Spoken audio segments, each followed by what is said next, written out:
Assalamu alaikum достор, Түштүк Кореядан барыңыздарга салам. Достор, бүгүн сиздерге бир погрузка жөнүндө видео тартып чыгарайын дедим.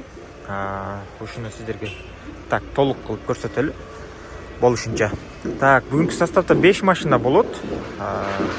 Гренжик 2020-жылкы, RAV4 2018, K5 жана 2 Morning автоунаасы машиналарды сиздерге бир сыйра көрсөтөлү.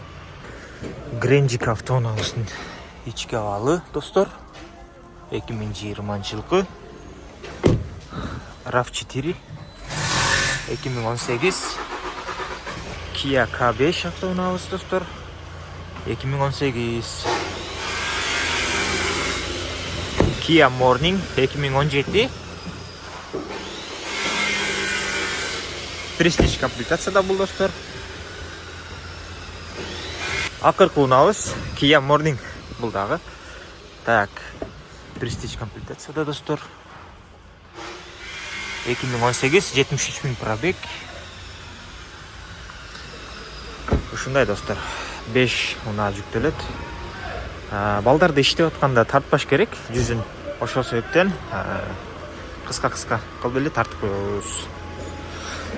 LED фараларга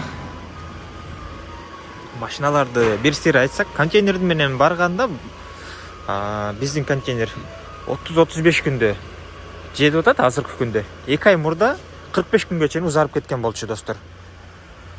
Азыркы күндө 30-35 күндө кирип барып жатат. Азыркы күндө кирип ошо бул жерде дубль кабина запчасттар дагы салынып Кыргызстанга жетет. Булар дагы мынакей биринчи RAV4 кирип асылды. Астына коюп туруп, үстүнө жөнтө дегенде матрастан коюп туруп асылды. Эми үстүнө Morning илинет дагы, астына K5 кирет. K5 Morning. Достор, 2 машинабыз келди. RAV4 Morning. Мынакей достор, 3-чү машинабыз Morning жүктөлөт азыр. Даяр кылып коюшту. Азыр так, 3-чү эмес, бул 4-чү. 3-чү ушул K5 автоунаабыз кирет.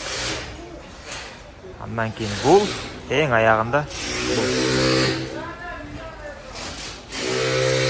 Мынакей достор, 3-чү машинабыз K5. Акула мурда деп коет муну.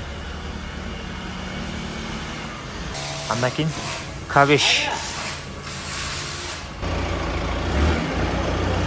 K5 кирди. Эми Morning, андан кийин аягында Гренжик. Дөңгөлөктөр ичине салып койдук. Эчтеке сечилген жок достор. Болгон дөңгөлөктөр. Гренжигибиз дөңгөлөктөр чечилет азыр. Мынакей достор, акыркы машинасы жүктөлдү. Ушуну менен контейнер жабылат. Барыңыздарга ден соолук жана ийгилик. Эгер машина керек болсо заказ кылыңыздар. Assalamu alaikum.